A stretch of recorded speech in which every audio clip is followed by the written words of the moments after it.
Assalamualaikum warahmatullahi wabarakatuh. Satu cerita lagi, masih dari Mbak Nik ya. Waktu itu Mbak Nik SMK kelas 2. Mbak Nik ini mengambil jurusan perhotelan. Di kelas 2 ini Mbak Nik dapat tugas prakerin. Dia nggak sendiri, dia ada kelompoknya gitu. Dia satu kelompok itu sekitar 4 orang yang dalam prakerin di hotel sama Mbak Nik ya. Ada 4 orang temennya, 4 orang itu sama Mbak Nik. Sebelum kegiatan prakerin, mereka menyiapkan segala sesuatu kebutuhan karena mereka akan ke luar kota. Karena mereka dapat tugas prakerin itu di luar kota. Setelah selesai menyiapkan semua kebutuhannya, Mbak Nik dan teman-temannya pun berangkat. Mereka berangkat bareng dari Blitar ke Kediri. Sesampainya di Kediri, mereka mencari tempat kos yang dekat sama tempat prakerinnya, yang dekat sama sama hotelnya. Setelah muter-muter dan tanya-tanya warga sekitar situ, akhirnya mereka dapat hotel yang ya murah, dan mereka kos bareng di situ.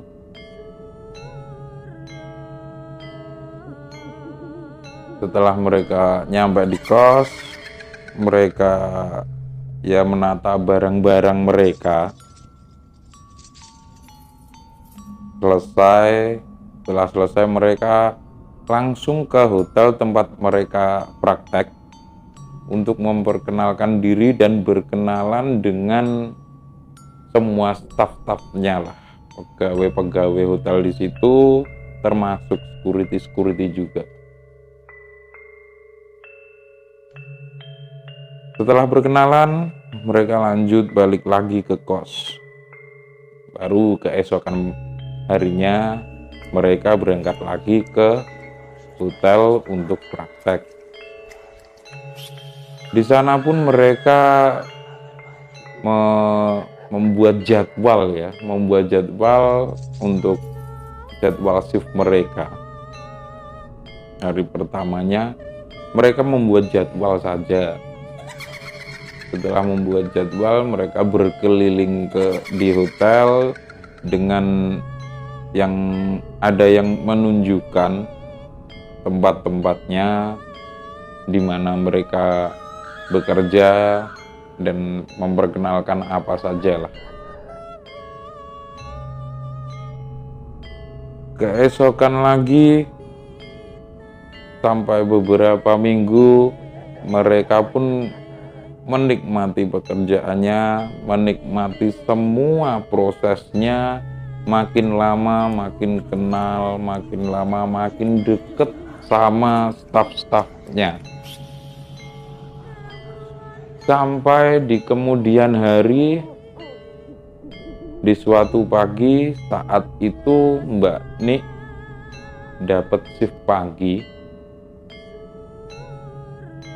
dan bekerja seperti biasa sampai sore hari, dan Mbak Nik pulang di sore itu, pulang ke kosnya. Anehnya di sini, ketika ada security yang lagi kontrol muterin hotel gitu, ada security tersebut ada yang lihat Mbak Nik lagi jalan di lorong gitu, nunduk.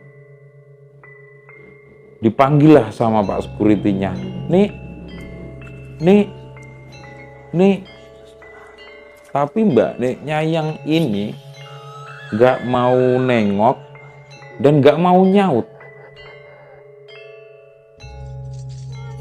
Dipanggilin terus nggak mau nyaut. Akhirnya dibiarin lah sama Pak Security-nya tadi.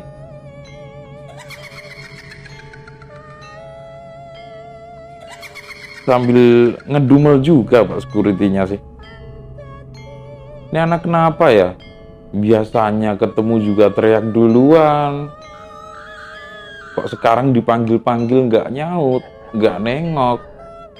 Ya karena Mbak Nik kan, karena biasanya Mbak Nik itu orangnya humble, friendly gitulah.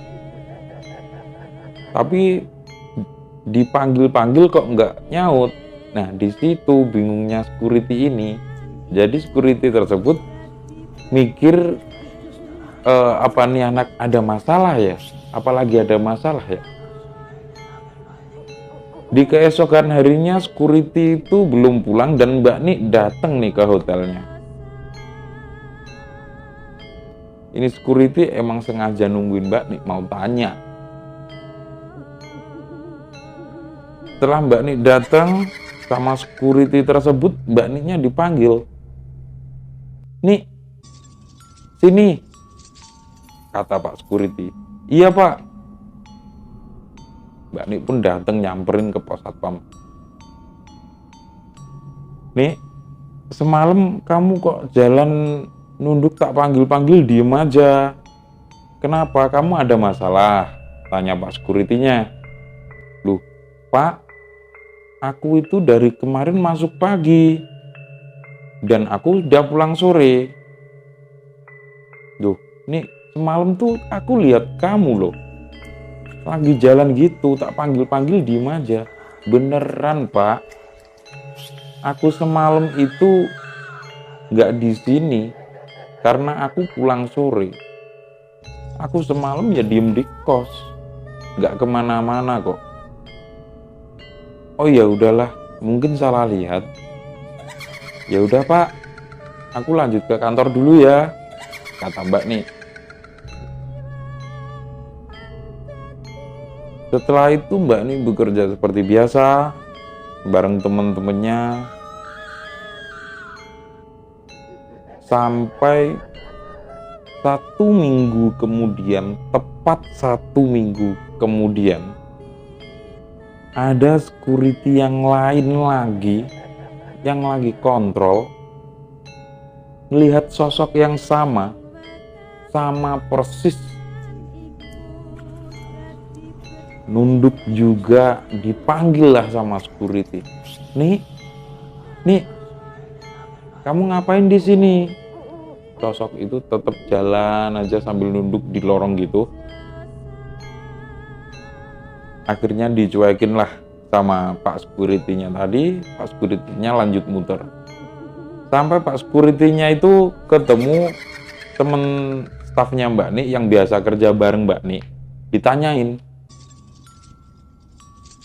"Tadi Mbak Nik ngapain ya? Kok ada di lorong situ jalan nunduk terus? Aku panggil-panggil juga nggak nyaut." "Loh, Pak, Mbak Nik kan udah pulang dari tadi sore. Nggak mungkin lah dia di sini." "Enggak kok, aku tadi lihat. Aku panggil-panggil diem aja." "Alah Pak, mungkin salah lihat setan kali," kata temennya sambil bercanda ya. "Oh iyalah, mungkin salah lihat aku."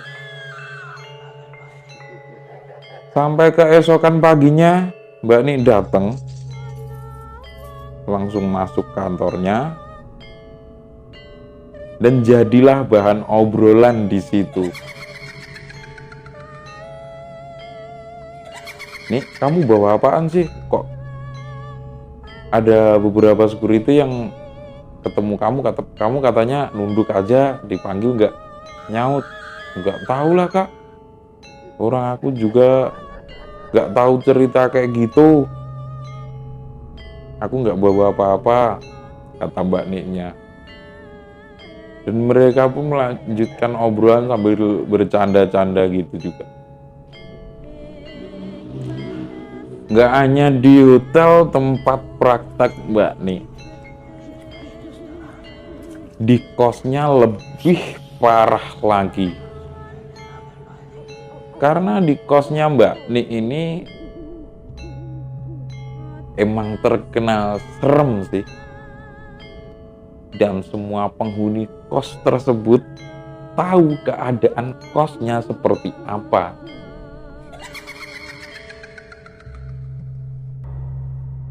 Di suatu malam, ya belum malam banget, mungkin masih jam 8 gitu. Ketika Mbak Nik lagi di kamarnya sendirian waktu itu, karena teman-temannya mungkin lagi pada kerja atau keluar cari makan gimana ya. Mbak Nik denger ada yang jalan di atas genteng. Krepek, krepek, gitu katanya suaranya. Akhirnya Mbak Nik keluar kamar karena takut kalau jatuh atau gimana gitu. Dan Mbak Nik pun bertanya sama tetangga kosnya, "Mbak, apa ada yang benerin genteng ya malam-malam gini?" "Oh, nggak ada nih, nggak mungkin lah benerin genteng malam-malam gini. Kalau benerin genteng pasti siang lah. Biasa nih ada gitu," kata temen kosnya Mbak Nik.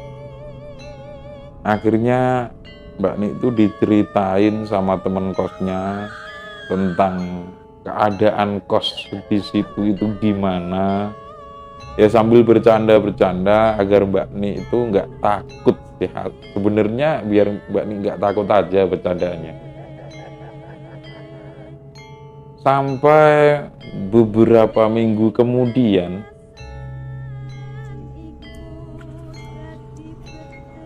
Mbak Nik tuh lagi masak di dapur. Jadi dapurnya itu dapur umum gitu kan. Di kos kan pasti ada kan dapur umumnya. Nah, Mbak Nik sama temen-temennya nih mau masak di dapur tersebut. Ya mungkin bikin mie instan lah ya, yang cepet lah biasanya. Saat itu di dapur itu Mbak Nik sama teman-temannya tuh dikerjain juga. Ketika Mbak Nik itu masak air buat bikin mie-nya, tiba-tiba pancinya itu pindah tempat. Ya Mbak Nik masih berpikir kalau itu teman-temannya lah, teman-temannya lagi ngerjain. Ya sambil bercanda-bercanda, "Jangan dipindahin lah," kata Mbak Nik. "Siapa juga." Akhirnya dimasak lagi. Noleh sebentar, kompor dimatiin. Ini Mbak Nik masih nyangka kalau itu temennya. Sampai yang ketiga kalinya Mbak Nik masak lagi, kompor sama pancinya hilang, dipindah juga, nggak tahu kemana. Dan di situ nggak mungkin Mbak Nik bilang kalau itu temennya. Kalaupun mau pindahin kompor temennya pasti ribet dan lama kan ya. Akhirnya mereka sadar kalau mereka lagi dikerjain. Akhirnya mereka lari nih. Lari langsung aja masuk ke kamar. Setelah dapur terlihat sepi, ada senior mereka yang datang ke dapur, mau masak juga nih. Senior tersebut langsung masuk ke dapur, lalu bilang, nggak bilang, teriak gitu. Ini masakan siapa nih di sini?" "Loh, kok udah ada? Siapa itu di dapur?" Nah, Mbak Nik sama teman-temannya itu bilang gitu. Akhirnya Mbak Nik sama temennya nyamperin ke dapur. "Punya saya, Mbak." "Ya ini cepetan diurusin lah, cepetan diracik." Akhirnya Mbak Nik sama temen-temennya ngeracik makanannya sambil ngobrol sama seniornya itu. Mbak, tadi soalnya gini Mbak, dari tadi aku tuh ternyata dikerjain, panciku hilang, pindah tempat, komporku dimatiin, terus yang ketiga kalinya Mbak, ini kompor sama pancinya hilang, nggak ada. Akhirnya kami pun lari. Ini cerita ke seniornya tersebut. Oh, gitu. Biasa dek di sini. Seniornya langsung paham lah, karena semua warga kos di situ itu paham tempat mereka itu seperti apa.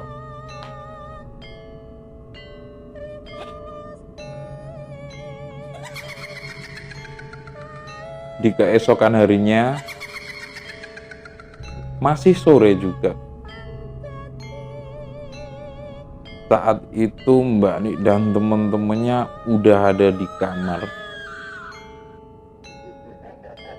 Tiba-tiba ada senior mereka yang pulang kerja, baru saja masuk gerbang, baru masuk pintu gerbang, teriak-teriak, apa itu? Apa itu? Apa itu? Akhirnya semua penghuni kos itu keluar dan nyamperin mbaknya yang teriak tadi. Mbak, kenapa mbak? Itu mbaknya belum bisa ngomong. Akhirnya sama penghuni kos itu dibawa masuk nih ke kamarnya. Kasih minum atau apalah. Setelah mbaknya tenang, mereka bertanya lah. Warga kos di situ ada yang tanya lah, Mbak, emang ada apa? Kenapa kok mbaknya teriak-teriak kayak gitu? Sampai histeris seperti itu. Setelah mbaknya tenang, udah rileks, pelan-pelan mbaknya cerita. Gini loh, aku maaf ya ganggu kalian. Aku teriak-teriak. Soalnya tadi tuh aku kaget, di lorong situ ada pocong. Mukanya tuh hancur banget, nyeremin banget. Jadi kosnya itu lantai 2 lantai. Nah, dan ini ada lorong yang misalnya sini kos putri, sini kos putra. Nah, di lorong ini mbaknya itu lihat pocong itu. Yang katanya pocongnya itu gede banget, mukanya jelek, nyeremin, hancur pokoknya.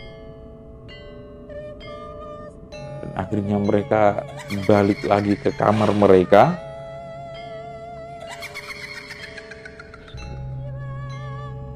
Beberapa hari kemudian menjelang prakerin Mbak Ni itu selesai, beberapa hari sebelum prakerin selesai, ada kejadian lagi. Dan ini aneh juga. Ketika teman-teman Mbak Ni satu kamar itu udah pada tidur, Mbak Ni belum bisa tidur. Mbak Ni tuh mendengar kayak ada yang garuk-garuk tembok gitu. Kenceng banget garukannya. Gerak, gerak, berkali-kali, dan itu terjadi lama banget. Lama banget. Akhirnya Mbak Ni yang takut ini nggak bisa ngapa-ngapain kan. Mbak Ni coba bangunin temennya, dicubit gitu. Bangun. Ternyata temennya belum tidur juga. Temennya langsung bilang, iya, aku juga denger kata temennya tadi. Akhirnya mereka gak bisa ngapa-ngapain, mereka diem aja, tidur sebisa mungkin, berdoa sebisa mungkin sampai ketiduran. Ternyata di pagi harinya, ketika mereka bangun, mereka cerita ke senior-senior mereka, mereka cerita ke semua penghuni kos, dan ternyata semua penghuni kos di situ juga dengar. Karena mungkin keras atau berlangsung lama, anehnya mereka semuanya itu dengar dan sama Dan karena para senior ini udah terbiasa ya sama kehidupan di situ seperti itu mereka udah biasa banget kayaknya. Hingga menjelang terakhir kalinya Mbak Nik prakerin, dan di situ di kos itu Mbak Nik tuh malam terakhir gitu. Besoknya udah cus pulang. Ketika Mbak Nik tidur ini mimpi yang sangat nyata. Dibilang mimpi ya Mbak Nik mimpi, dibilang nyata, kejadiannya ya emang nyata. Anehnya di situ. Jadi begini mimpinya Mbak Nik tuh. Mbak Nik tidur, dia bermimpi melihat sosok wanita lagi jalan di depan kamar kos. Wanita itu pakai kebaya, lalu pakai jarik bawahnya, rambut terurai, cantik banget, kata Mbak Nik, itu cantik banget. Dia berjalan sampailah di depan pintu kamar kos seniornya Mbak Nik. Sampai di depan pintu, sosok tersebut berhenti, lalu mengetuk pintu tersebut.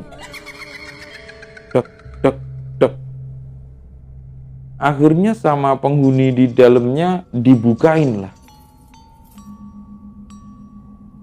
Setelah dibukain, sosok tersebut memberi sesuatu kepada pemilik kamar.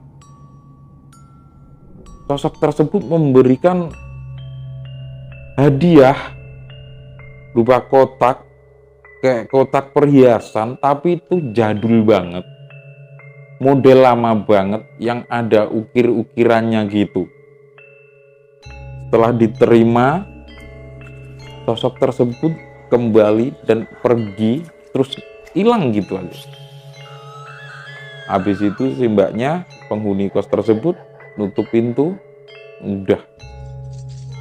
Di pagi harinya, gak tahu kenapa Mbak Nik ini pengen banget nyeritain mimpinya ke seniornya yang ada dalam mimpinya tersebut.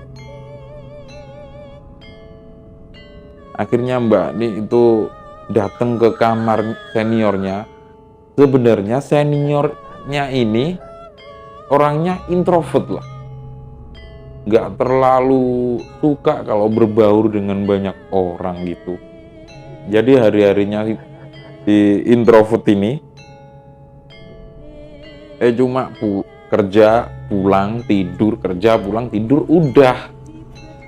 Nah si Mbak Nik ini datang ke kamarnya, ketok pintu, dek dek dek. Mbak, panggil Mbak Niknya. Mbak, bukain bentar Mbak. Ya bentar, tahu pemilik kamar. Dibukain lah. Duh Nik, kenapa kok tumben banget? Kata pemilik kamarnya. Mbak, aku mau cerita dong, kata Mbak Nik nih. Ya udah masuk. Akhirnya Mbak Nik masuk kamarnya. Setelah itu Mbak Nik langsung saja cerita. Mbak, aku semalam tuh mimpi gini loh. Aku mimpi mbaknya tuh didatengin sosok. Sosoknya cantik banget kan, kata mbak seniornya. Iya mbak, pakai kebaya kan. Loh mbaknya kok tahu mimpi aku? Iya aku tahu semuanya. Bentar mbak, aku tuh pengen cerita dulu. Ya udah, lanjut cerita. Mbak Nik pun melanjutkan ceritanya. Gini mbak, itu ada sosok yang nyamperin kamar mbak, pakai kebaya, pakai jarik gitu, rambut terurai mbak, cantik banget, dan ngasih sesuatu ke mbak. Iya ngasih hadiah aku kotak kan. Iya mbak, ngasih itu kotaknya jadul, model lama gitu loh mbak. Iya. Mbaknya langsung ngambil sesuatu dari dalam lemarinya, dikeluarin lah. Ini kan kontaknya. Iya mbak, itu. Loh, mbaknya kok tahu aku mimpi apaan? Kok mbaknya itu beneran ada di mbak itu? Iya, aku tuh tahu semua mimpimu semalam. Itu bukan mimpi, kata mbaknya itu. Itu kenyataan. Jadi sesuatu itu, mimpinya Mbak Ni itu sebenarnya nyata terjadi. Dan Mbak Ni melihat langsung dalam mimpinya. Si mbaknya ini langsung lah membuka kotaknya. Ini loh isinya. Ternyata isinya sisir kecil. Kalau orang Jawa biasanya bilang serit ya.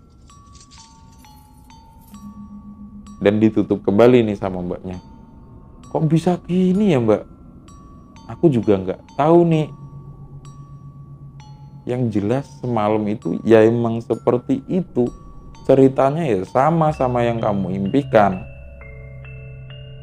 Mbaknya nggak takut? Enggak nih, aku juga nggak takut kok.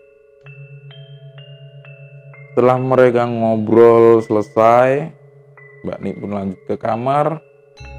Beres-beres sama temen-temennya yang dari Blitar, mereka semua beres-beres juga. Setelah beres-beres, mereka pamitan ke semua penghuni kos, pamitan ke pemilik kos, Pak Kos dan Ibu Kos. Setelah berpamitan, mereka lanjut ke hotel, pamitan ke staf-stafnya, ke security dan lain-lain. Habis itu mereka lanjut ke Blitar, pulang. Dan saya rasa juga cukup cerita dari Mbak Ni hari ini. Sampai jumpa di cerita berikutnya. Mohon maaf bila ada kata-kata yang salah, apapun itu. Dan bila teman-teman punya cerita yang ingin dibagikan, silahkan hubungi kami. Di deskripsi ada kontak kami. Tetap dukung channel kami. Tetap di Journey and Story. Assalamualaikum warahmatullahi wabarakatuh.